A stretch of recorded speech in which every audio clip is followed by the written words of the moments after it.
Good morning, ladies and gentlemen. I hope you have been enjoying the conference since Sunday. The city is beautiful, the food is delicious, so I hope you had a good time so far in Barcelona. This morning we are going to have the final session of our event. And in this session, as always, we are going to be listening to the chairman of the IREPAS committees, and we will hear from them the findings of their respective committees. Obviously, afterwards, we will be directing the questions that we have collected to the chairman of the IREPAS committees, and we will also have the chance to direct your questions to our colleagues, to the chairman of IREPAS committees. Let me quickly introduce the panelists of this morning. Mr. Jens Björkman is the chairman of IREPAS Raw Material Suppliers Committee. Mr. Dan Baysal is the chairman of IREPAS Traders Committee. And Mr. Murat Cebecioğlu is the chairman of IREPAS Producers Committee, also the chairman of IREPAS. So, shall we start with Raw Material Suppliers Committee? Jens? All right. So, good morning. The Barcelona committee gathered, the meetings gathered a record attendance. I think 70 raw material suppliers, delegates from 40 different companies. I think my microphone.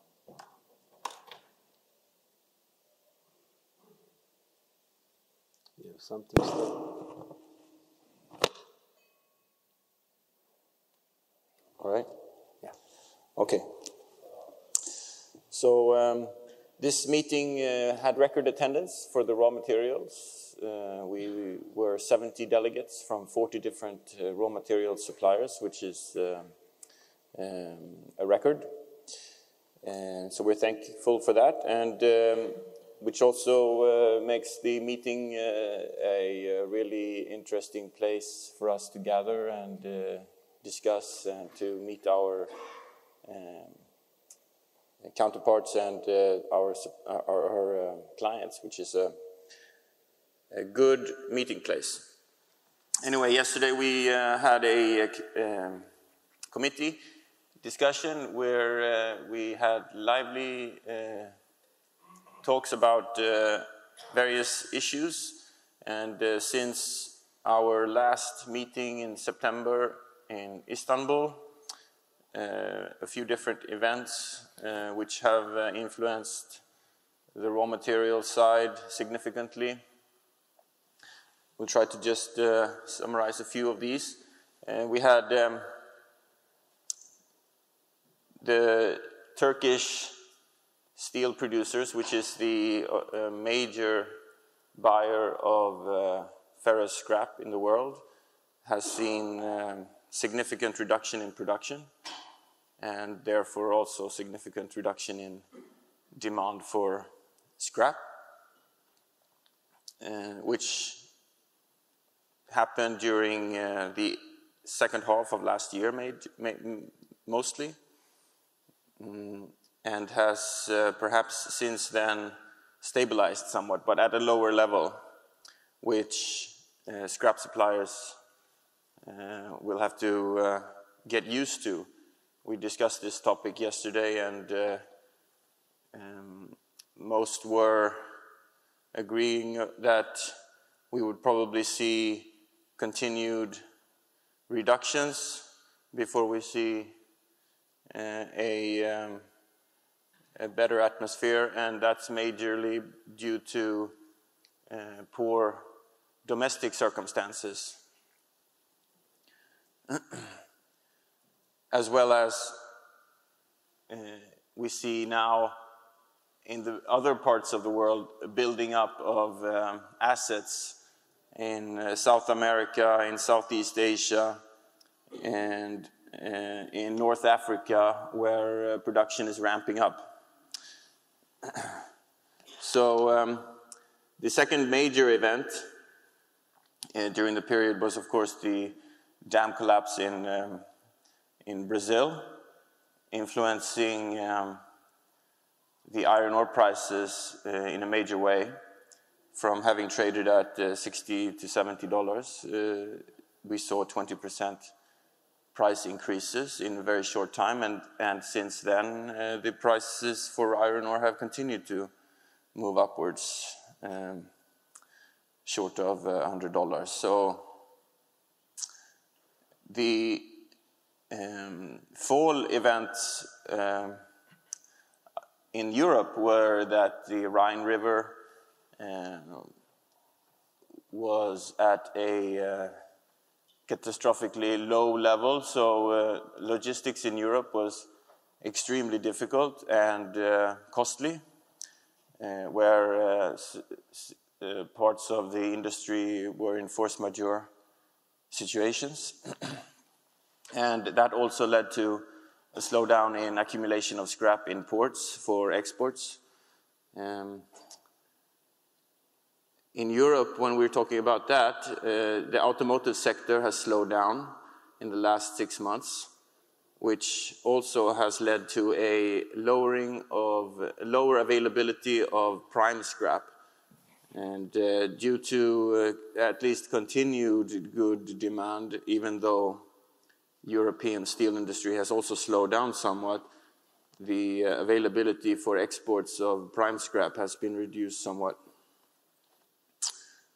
And as I said earlier, we've seen some buildup in areas such as Southeast Asia, South America, North Africa, which to some extent is balancing a little bit of the reduced demand in Turkey, but not in a significantly, not enough, but at least we see the market become a little bit wider. The US market continues to run at record utilization rates, and we had a long discussion about that yesterday, and about the fairly active price volatility in the US, where the scrap prices overreact continuously, and most were expecting May to come back a little bit after the sort of spring scrap flows increase in this period. So that is a little bit of a press,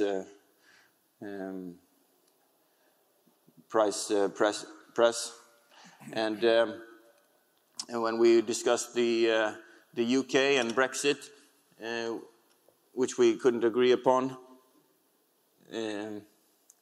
We at least were discussing the fact that demolition activity had been reduced during the period of uncertainty, and that the currency fluctuations have been a major factor of the past 6 months, which we've also seen elsewhere. Yeah, thank you. Thank you very much. Can we continue with the traders? Yeah. Well, good morning, ladies and gentlemen. At our traders committee meeting, we discussed the questions sent to us by the participants prior to arrival to Barcelona. Most questions were on trade cases. We were asked if the US-China trade agreement will be signed soon. We concluded that even at the conventional consensus that it's imminent, we did not think so. The demands from China are large, and China has enough financial funds to drag this and stand their ground. Another subject was the Canada-Mexico Section 232 cases. We were asked if Trump will make concessions like he did on the Keystone Pipeline project. We concluded that the pipeline and the pipe that was going to put on that project was already produced long time ago So it kind of didn't make sense to have any additional taxes on that project. And it's also a politically very important project for the USA. So we didn't expect any further changes on that one. Iron ore was another subject. Price increases that we have seen recently was discussed, and we were under the impression that this will not last too long, as the weather conditions in Australia will eventually become better, and it's already better. Besides, we said that even if it goes to $100 per metric ton, electric arc furnace production is still more economical, so it will not really affect the overall pricing. We discussed China and its reduction of production, basically 120 million tons in the last 2 years, but it is really limited to the induction mills, the old induction mills that really didn't make sense, and they have really increased the capacity on certain new mills and with the new technology. China still produces 900 million tons plus and consumes 800 million tons. Officially, they claim they have 50 million tons of exports. The other 50 million tons is uncalled for. However, we did recognize that China is really trying to stimulate the economy by the approval of some real estate projects, major projects actually, and decrease the VAT by another 3% last year. So total in the last 2 years, the VAT was decreased from 17 to 13%. That is going to help stimulate the economy, which obviously will increase the consumption of steel there. Of course, one negative outcome for the world steel is that the export tax used to be 3%. Now the VAT was reduced, so there will be the export tax will be equal to the rebate, so really there will be zero subsidy, and that means the net effect will be 3% going forward, advantage for the exporters. We discussed the European safeguard quotas and taxes and concluded that the quotas that's discussed of 300,000 tons for Turkish rebar is just a joke. It's just too little, and it's not going to help the economy. And we're going to really discuss that subject much in detail in our topics today. We discussed the LME futures, which traded 4 million tons in 2018 as a major achievement. However, we also were told that 4 million tons of steel is traded in China every day, so it doesn't really make a whole lot of difference. And we really at the end concluded that it will be sometime before this futures is widely used. Lastly, we discussed the economical conditions in different parts of the world. Again, we'll discuss this further today. So, I guess that's all we have discussed, and thank you very much. Thank you. And finally, can we listen to the findings of the Producers Committee, please? Yes. The other committees, Producers Committee has also met yesterday. It was a very challenging and interactive kind of a meeting.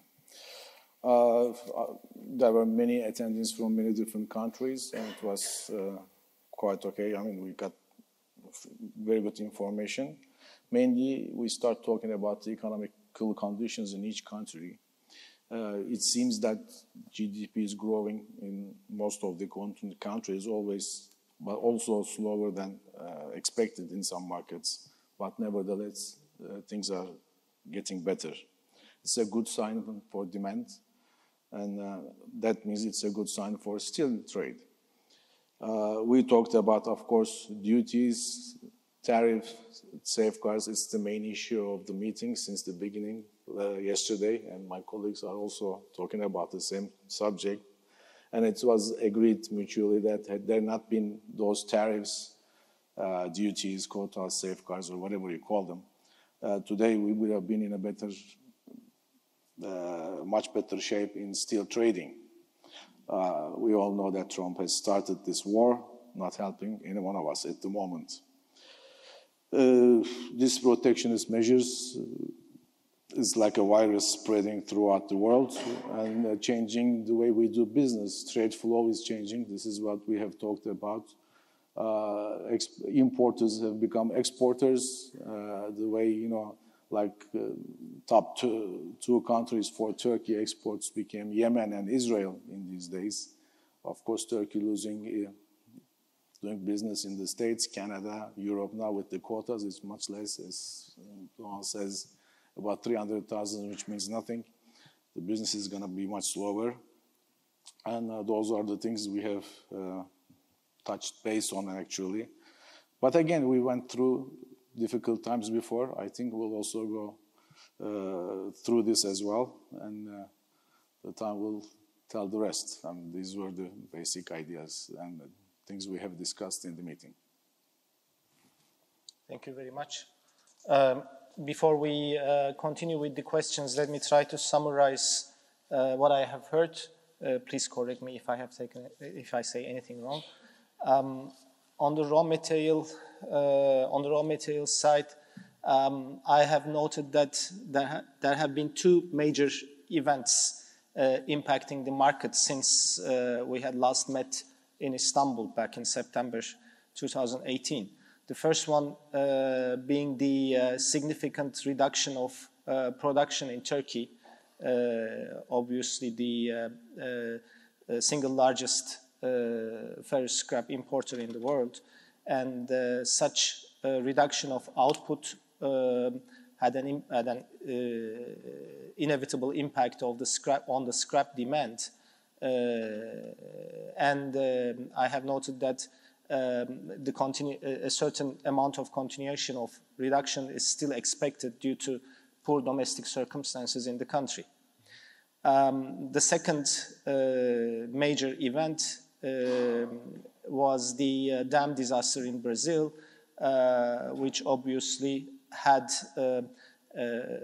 cost a lot of lives and had a major impact on the environment, but also had a huge impact on the market as well. The iron ore prices went up by 20% and continued to move up since the disaster.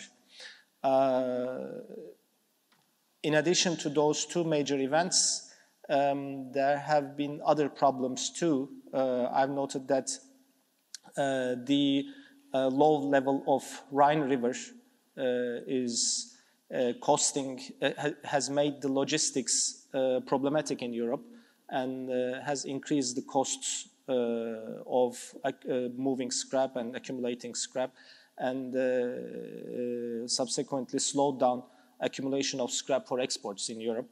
Automotive sector has also slowed down, and the availability of prime scrap has changed. I've noted that in the Southeast Asian, North African and South American demand has up to a certain extent balanced the impact of the loss of demand in Turkey, even though not exactly, but bringing in some help to scrap suppliers, I understood. In the US, the prices have gone up, but the scrap price may be expected to come down after scrap flows increase in spring. And finally, the demolition in the UK, right? The demolition actually reduced, the volume of demolitions actually reduced due to the period of uncertainty, particularly based on the back of Brexit situation. Traders Committee had some conclusions on a few issues. First of all, they don't think US and China will come to a conclusion in their trade agreement discussions anytime soon, I understood. Also, Traders Committee don't expect any further changes on the USMCA agreement situation. It will still remain pending, as neither party will have any compromise. On the iron ore side, traders don't expect the situation to last long, as the weather conditions, the current situation to last long, as weather conditions in Australia is improving, has already improved and goes on to improve. I have noted some interesting things about China. The traders think that the exports, there are 50 million tons of official exports out of China and 50 million tons of unofficial, unreported tons of exports. So they think in total the export figure of China is 100 million tons. And the decrease in VAT, according to traders, will help stimulate the economy in China, but the net effect of the changes in the tax system in China is 3% in favor of exporters. So that may have an impact on the export situation. Traders and producers both agree that the EU quotas had a significant impact on the trade, and particularly the quota given to Turkish rebar exports is very low. I have also noted that traders think the volume of the last year's volume at LME futures exchange seems to be a major achievement, but they still think that a lot of time, some time, is required for the exchange to be fully active and a significant issue for the steel market. The good news for the producers, as far as I understood, is that GDP is growing in most countries, even though smaller than expected, smaller than expected levels in certain countries. The producers consider this as a good sign for the market for the future. But on the other hand, the producers obviously complain about the safeguard measures and tariffs. Obviously, if it had not been for the safeguard measures and the tariffs in place, the situation would have been much better for the producers globally. Trade flows have changed. Producers say importers became exporters, exporters became importers. So everybody is trying to accommodate their resources and change strategies according to the new situation. Business is much slower due to the existing tariff rate quotas and safeguard measures, but everybody still survives. Thank you very much. So I will move on to the questions that we have gathered for the respective chairman of the IREPAS committees, and anytime, whenever you like to ask a question, please do stop me, and we can direct your questions to the chairman of the IREPAS committees too. The first question I have here is for the panel. After a year since the entry into force of the Section 232 tariffs, what have been the most important changes in international trade flows? You have already mentioned the producers' thoughts. Any other thoughts that you would like to? It's fair to say Trump just destroyed the market totally, and the others are also following. You know, this started a chain effect as the other countries fear that this trade diversion will overflow their own markets in a way. So even this Section 32 measures finalized. EU started with their quotas. Canada started with another quota, which was like 30,000 tons for Turkey, which is one vessel. And the others also followed, and this will continue if it goes on like that. And Turkey has another 25% specific to Turkey, actually, from the US. It's just costing, at the end, the customers ultimately will cause the economies slow down in economies, because this will have much less to trade with, and because of these measures. And what is left to trade, actually, since we cannot sell to US, Canada, Europe, and so we can only deal with South America, Africa, MENA region, GCC we cannot sell, so the cake is getting smaller and the competition is getting tougher. Once again, significant changes. Actually, you can say that the changes is serious, and obviously the certain economies started to have the safeguard measures, and the whole trade, as we know, has changed. Really, we can say that there's no free trade as we know it anymore, and really there's no even a fair trade like we Americans always been claiming that we should have.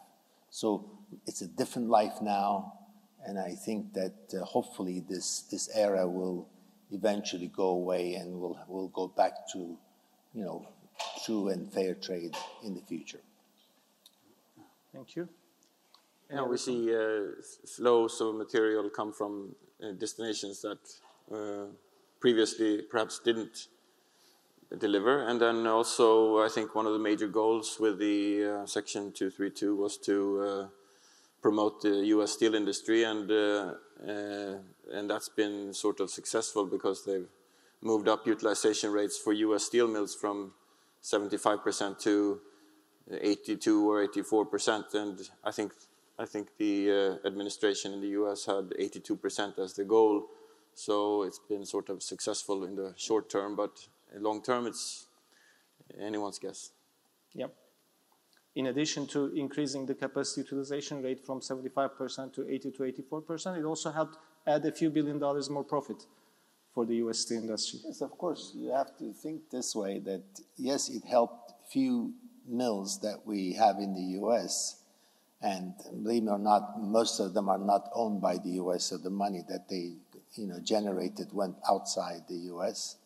And the steel industry, the downstream steel industry, was a major loser in this one. So I can't call it a success. I think it's a major loss for our steel industry. For the consumers? Consumers paid, but the downstream steel industry is the one that's losing, and they're really closing shops right now, so it's not good. So it's kind of a wealth transfer from downstream steel industry to upstream. Right. Okay, thank you very much. Next question is for the traders. You have already mentioned during your speech, but let me read the question. If you'd like to add anything, please go on. Mexico and Canada are seeking exemptions from the Section 232 measures before they sign the USMCA. While U.S. Trade Representative Robert Lighthizer has said the U.S. is working to lift the tariffs on Canada and Mexico. Do you believe U.S. will replace tariffs with quotas for these two countries? U.S. definitely will eventually take the tariffs out for Canada and Mexico. I don't know if they will have the authority to put quotas on it, but unless they come out and they themselves wanted the quota and to get out of that fast. But one thing is for sure, the Canada will come out earlier than Mexico, because we still have an issue with Mexico because they didn't pay for the wall, and also they're really not stopping the immigration coming from the south. It's not like I agree with it, but that's the official word on it. Thank you.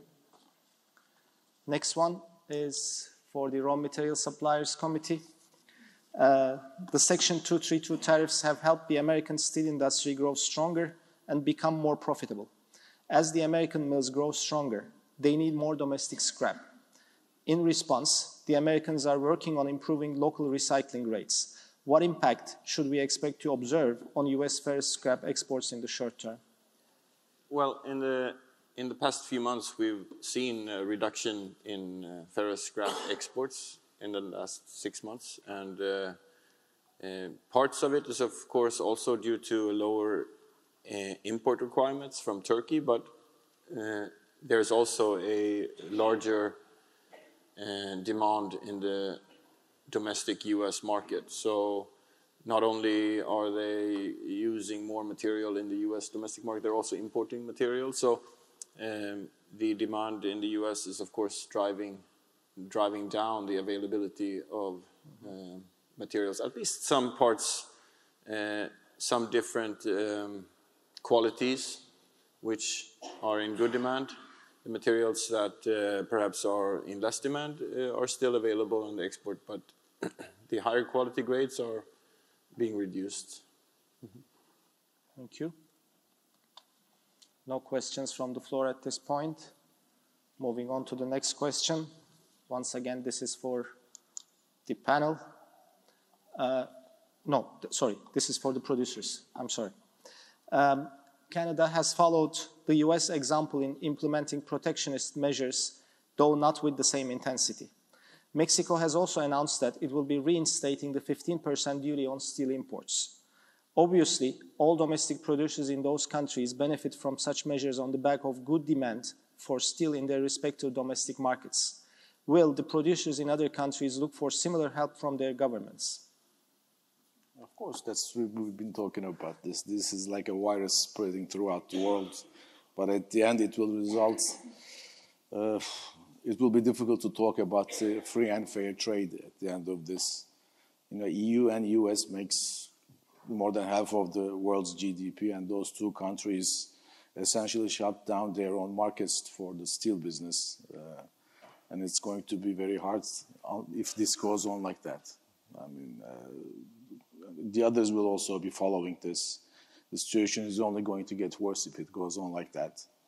Responding wrong with a wrong, I don't think is the solution. But unfortunately, that's what it is at the moment. Sure. Thanks. Next one is for the panel. What are the main cons or pros of all recent protectionist measures for the global steel industry overall? Is the EU happy with the implementation of quotas? Would you expect an adjustment, particularly in wire rod quotas, as a result of the approaching review? Do you expect the US to end the 50% duty on Turkish steel imports? Well, like I just said, I mean, the only, cons is to the steel mills, in the US I'm talking about for the US. And it took away the profits from the downstream industries, which is the major loser on this one. And the consumer is paying basically 25% more than they used to pay. So the price is immediately adjusted. So we're really paying more for whatever we are doing now. So all the mega projects are more expensive today. So it really didn't help much for the whole country, but it was an election promise, and I think that's what they're following right now. This is from the US side. Right. Any other comments? Well, I mean, for the EU, there were less options after US implementation of import tariffs. The quotas into Europe were. So they saw it as necessary to not get flooded, and I think they've seen it as somewhat of a good way to protect the domestic European intra-European market. But of course, any type of protectionism is in the long run most likely not sustainable. It's short-term activities, and in the short run, I don't expect the 50% duty on Turkish steel to be reduced in the US. Well, we used to have a World Trade Organization. We used to really have certain rules in trade.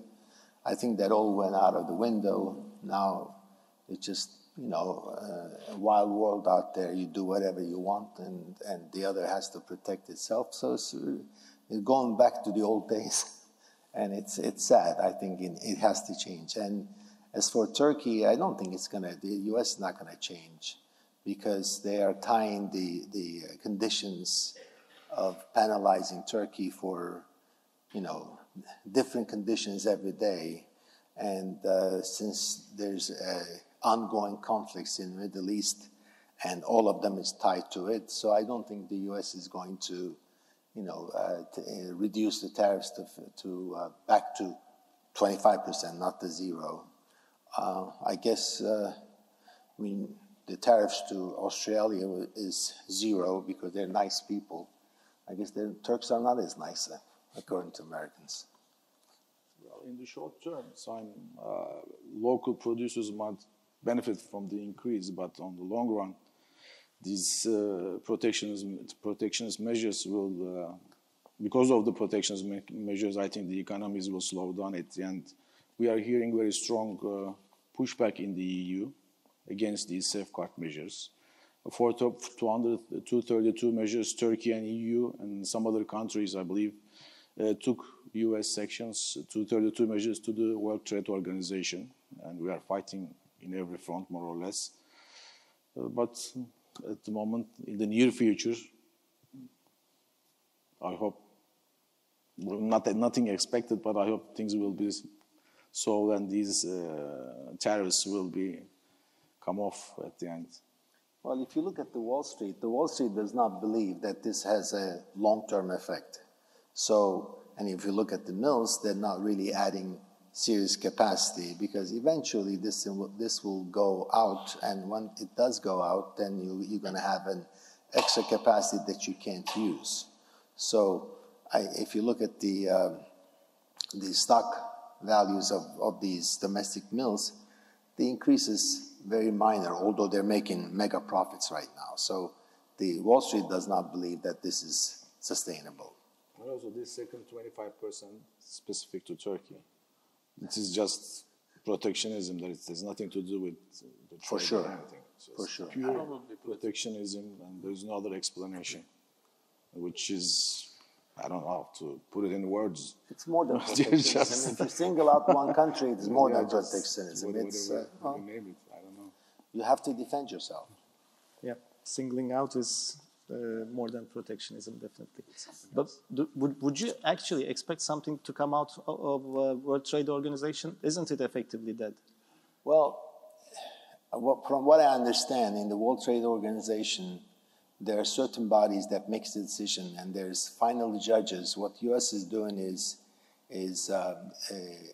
delaying the appointment for these judges, so the decision cannot be made.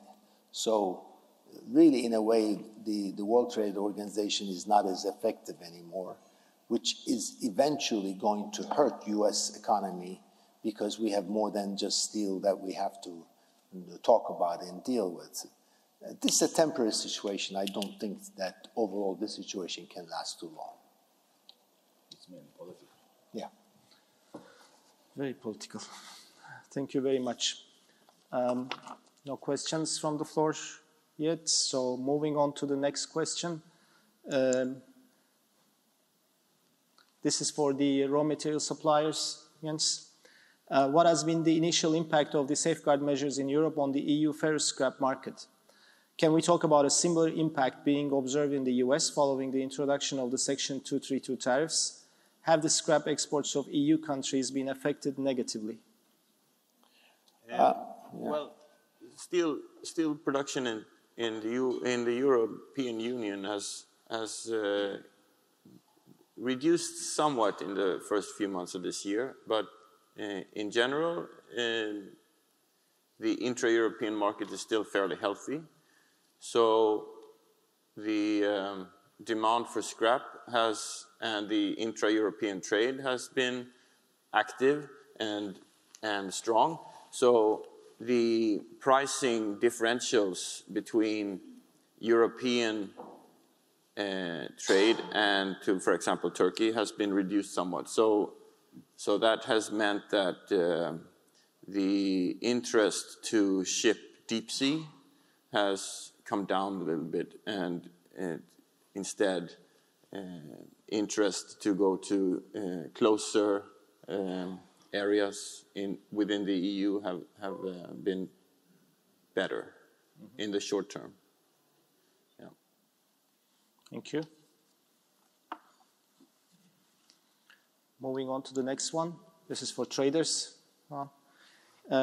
With trade measures in place in the US and EU, Turkey is looking for alternative markets, especially for its long steel products, and Africa stands out as a main target.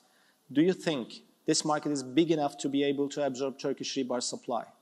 Or do you think Turkish mills will have to reduce rebar capacity utilization further?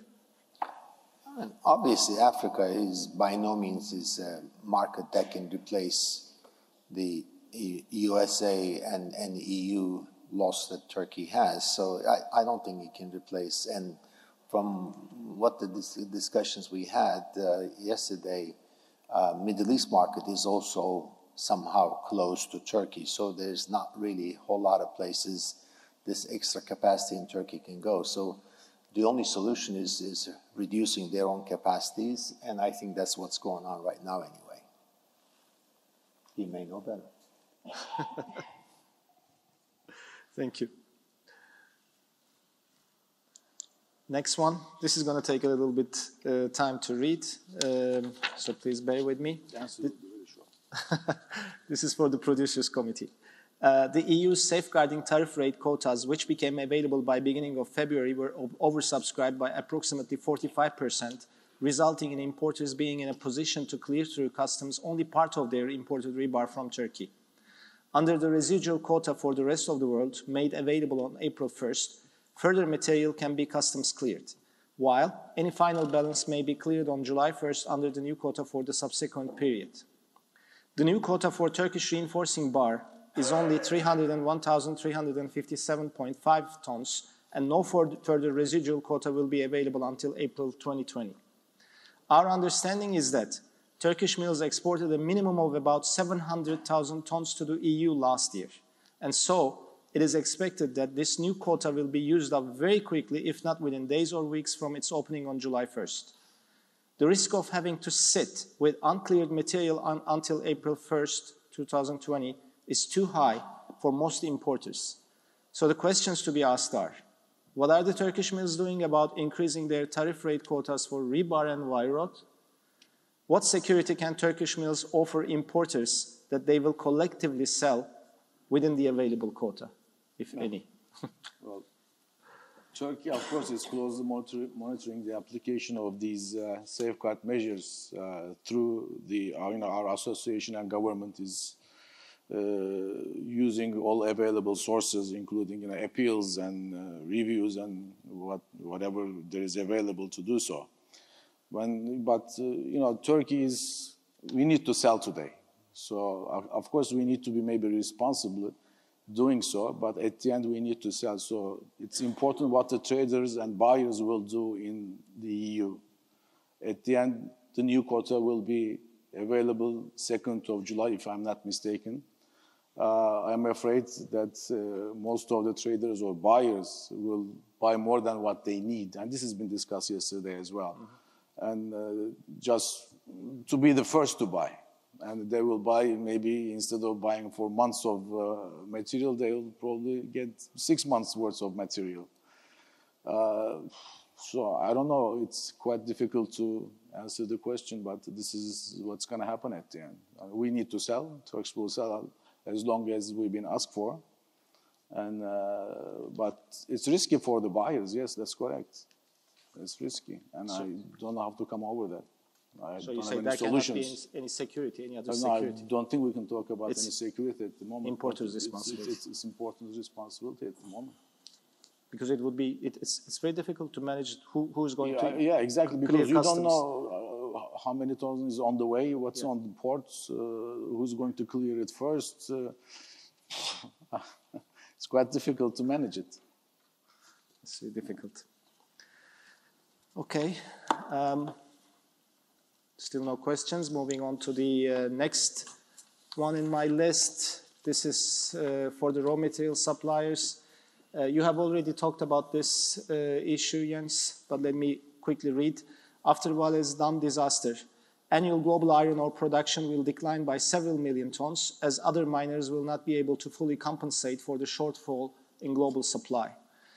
Ex-Australia iron ore has hit $90 per ton, while ex-Brazil iron ore has exceeded $100 per ton recently. How do you think this will affect scrap prices? Will this situation lead to further increases in iron ore prices? Well, so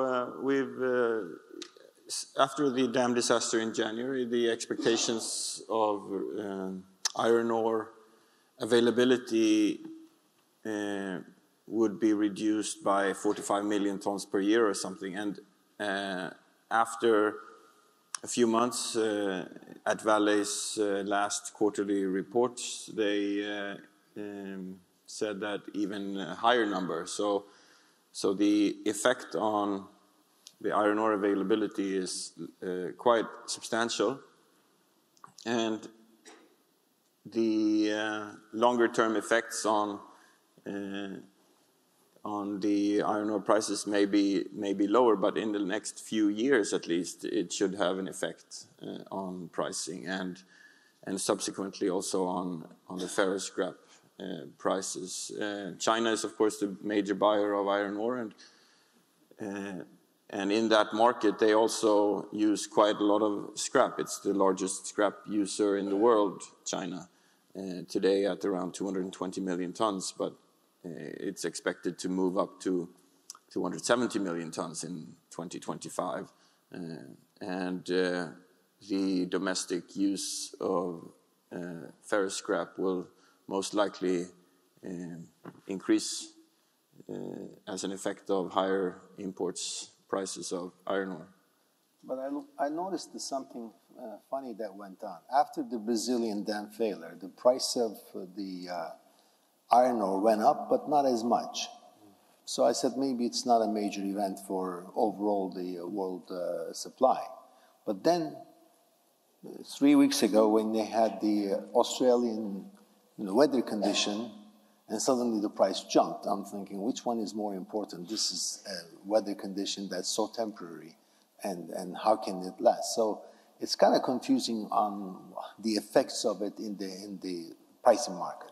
Well, you also have an effect on tailing dams in general. So all tailing dams in the world will most likely have to be controlled and re-examined if they are in good order, so that we won't have these types of disasters again. And so the high quality grades of iron ore will most likely be affected anyhow, somehow. I agree. Thank you very much. Any questions from the floor? None. Moving on to the next one. This is once again for the producers, Mr. Chairman. Recent figures point to a strong contraction of Turkish steel industry activity. In the January-February period this year, Turkish crude steel production was down 16.1%. Its finished steel output showed a contraction of 23.6%, while finished steel consumption in Turkey shrunk by 39%, all year on year. In the same period, Turkey's scrap imports declined by 38.3% year on year. How can the Turkish steel industry, and particularly the long steel sector, find a way out of its current impasse? Are there any bright spots on the horizon? Will Turkish billet exports have a significant role to play in the coming period? I wish I had an answer to that. I mean, as we've been talking since the last 2 days, everything starts with Trump and these protectionist measures. There's no clarity at the end. I mean, that's very important. We don't know what to expect from the days, weeks, months ahead. We really cannot see and plan accordingly, actually. As long as we have these protectionist measures, our market is getting smaller and smaller. And as I have said in the previous, I think, questions, that we have only left to deal with in Central South America, Africa, MENA region, and the rest of the world is quite of our reach at the moment, either because of the prices or because of protectionist measures, in a way. I cannot say there is we don't see the light at the end of the tunnel today. Well, I think I'm not that pessimistic because I'm not pessimistic at all. We are finding a way to do it. We are selling billets, we are doing this, we are doing that, but everybody's working with less capacities in these days. What I think, though, is Turkey will eventually do what the Chinese have done, which will sell the finished products to Europe. And Turkey is in a proximity to Europe, they can send trucks. So you will see that they will sell barbed wire, they will sell fences, they will sell the wire mesh, and can even eventually sell the fabricated steel straight to the construction sites coming from Turkey. So eventually, the capacity in Turkey is not going to completely go away. It can transform to downstream industries in Turkey, which then will be exported. Then you will have to start thinking about really limiting almost everything. That will be against the trade agreement that they have with Turkey. So that may be the future, not the immediate future, but if this continues, you will see more of that to happen, which is what we saw from China to the US. You know, they're sending finished products, they're sending nails, they're sending barbed wire, they're sending fence wire. And there's nothing, the fence post, they're making the post and selling to us. So it really will change, and you can't stop it forever. It's a temporary thing. But the quota is given to Turkey from EU is like half of what we used to do. So it's like 300,000, 320,000, whatever. So we're doing like 700,000. So today, that means we're going to do half of what we were doing. And on top, there's no clarity at the moment. Thank you. Still no questions? Oh, can we have the microphone, please?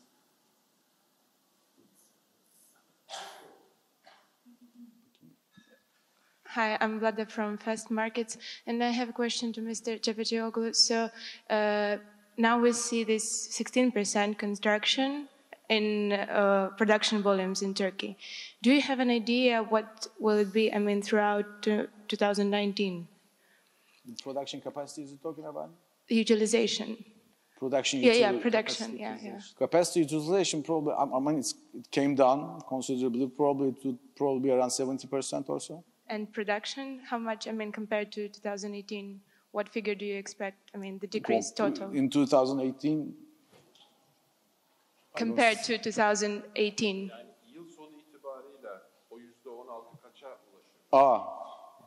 By the end of the year, that 16% would probably be like, it's a tough question, and I probably should not be answering to that because it will be not realistic for me to answer to that. Okay. If anyone has a better idea, or maybe Uğur has something to say, but I just wanted to, didn't want to mention anything. My calculation shows that it might be as high as 30%.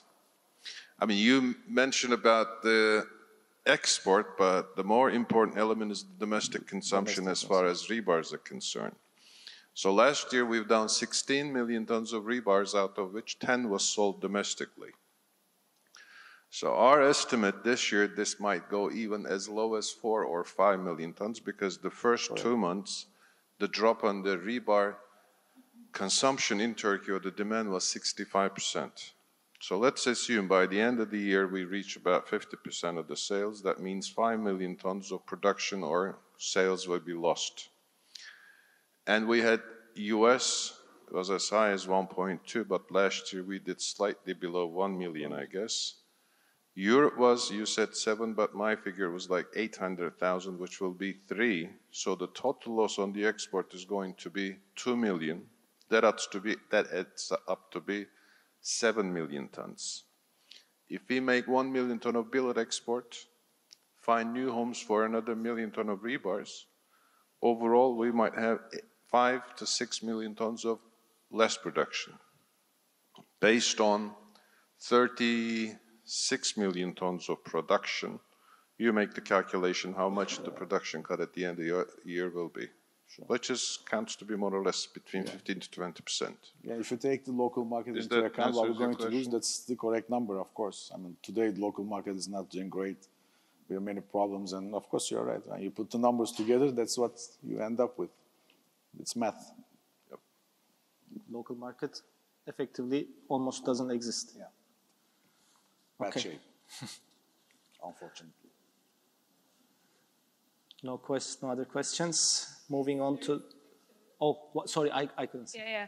So another question which follows, this about production. So Turkey is now switching more to billet exports, and the competition is quite tough today, considering CIS, Iran billet coming at really cheap prices, despite sanctions and mostly due to sanctions. So what markets do you see as potential markets for Turkish billet, considering this tough competition? Well, probably it would be against places in GCC.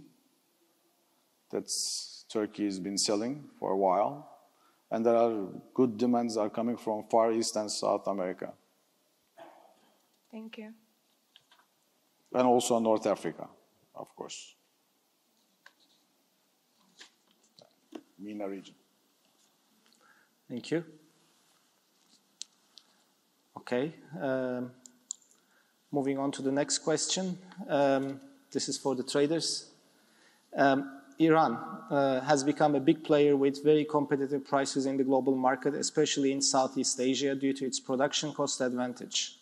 Iran's Ministry of Industry has assigned the right to export certain steel products, including all long steel products, to domestic steel producers and their authorized representatives only, which bans traders from getting involved.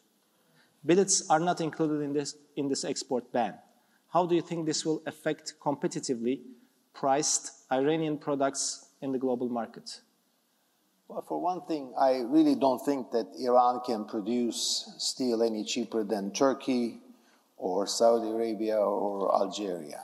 So when you see the Iranian exports coming into, let's say, Turkey, which is really coming in serious amounts, I only see that the currency manipulation that's working between the official and unofficial value of their currency. Globally, I don't think that many countries will be able to buy from Iran because of, especially using US dollars, as there are sanctions, and with the sanctions, it's almost impossible to buy Iranian steel. So it has to be in different forms of trade, which we do not discuss here. I don't think U.S.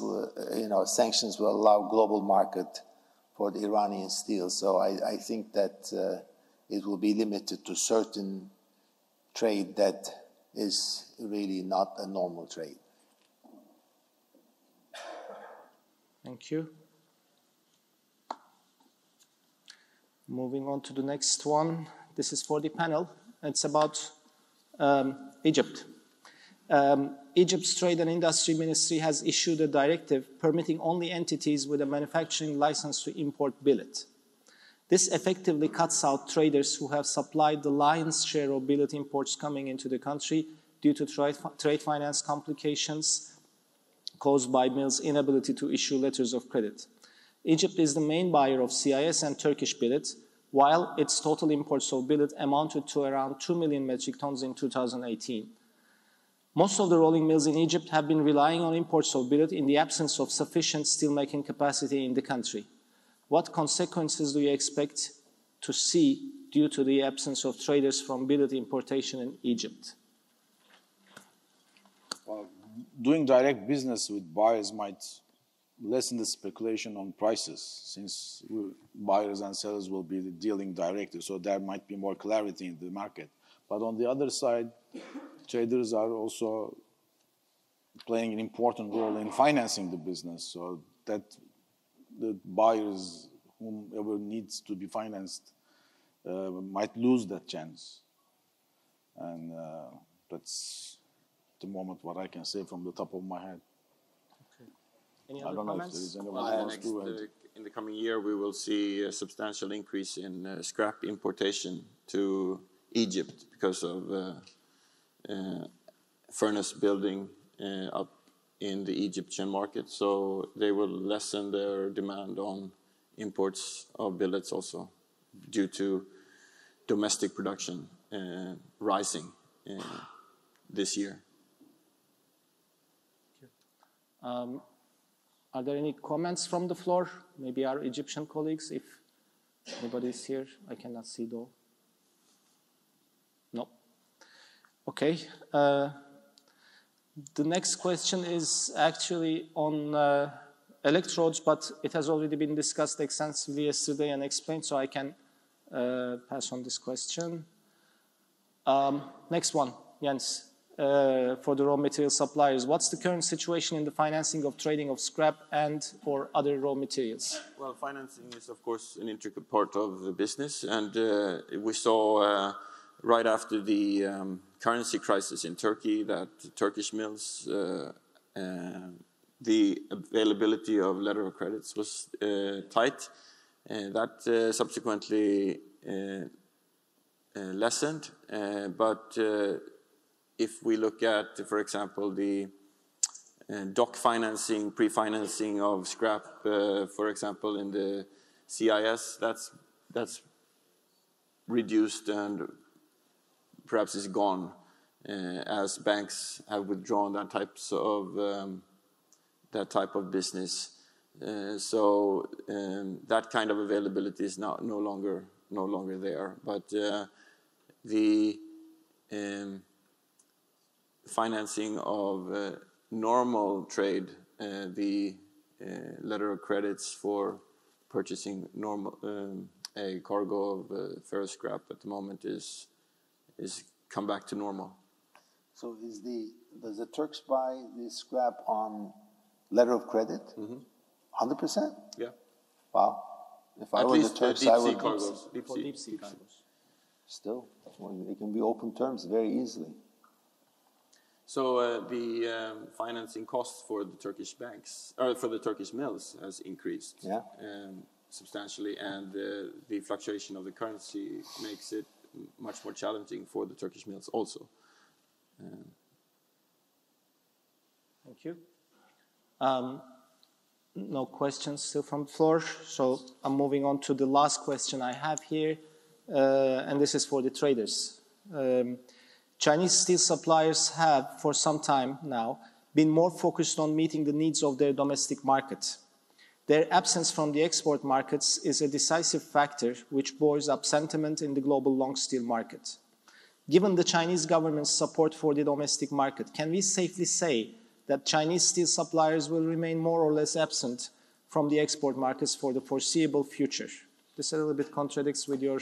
Well, actually, Chinese government is really taking serious measures to stimulate their economy. So you will see that pretty soon the GDP of China will increase. So having said that, they will definitely not be absent from the world market. But what you will see is there will be moderate pricing, and as the sellers are more content, they will be less destructive in the pricing of the world market. Thank you. Any other comments?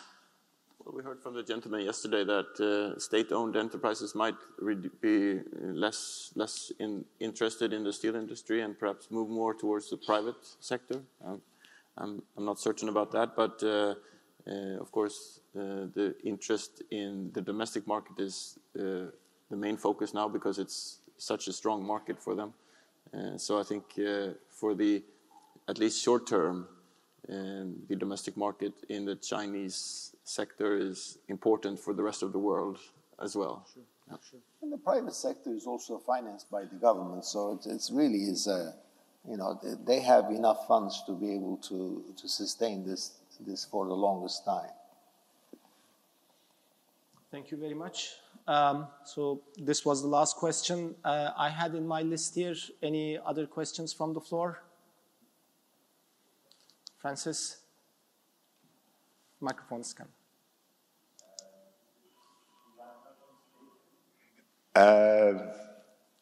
I didn't hear what this gentleman think about the review for a number of categories on the 1st of July from the EEC safeguards. Do they expect, for example, wire rod category 16 is one of the categories on the review. Do they expect the quota to be increased or changed to country or like for the hot rolled coils, a global quota? What is their expectations? We were actually, at the moment, nothing is going to change for the next coming year because this quota will be 300,000 tons for EU. Sorry, normally at the end of September, the EC will issue the decision about the quota, and that can change the quota which is existing now. For that, we've been, not only us, our European partners are also discussing to have not country-based quota, but general quota. That would also help. And but I really don't know what would come out of it. We are hopeful. We are really fighting for it. And we too. And see, that's just wait and see. Thank you. Okay, there may be some others who are against it, though. Anyway, any other questions? No more. So thank you very much, gentlemen, for sharing your notes, thoughts, opinions, and knowledge with us.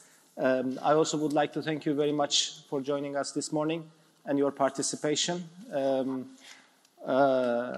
Once again, I would like to thank all the distinguished speakers that have shared their knowledge and experience with us throughout these 2 days. I hope everything that they have shared with us will be helpful for all of us for the oncoming months, help all the businesses. I also would like to thank our sponsors, starting with İçtaş, our platinum sponsor, and our other sponsors, ASMR, Liberty House Group, Alex Stewart International, Belgium Scrap Terminal, Rusula, Moore Shipping, and Turkish Steel Exporters Association.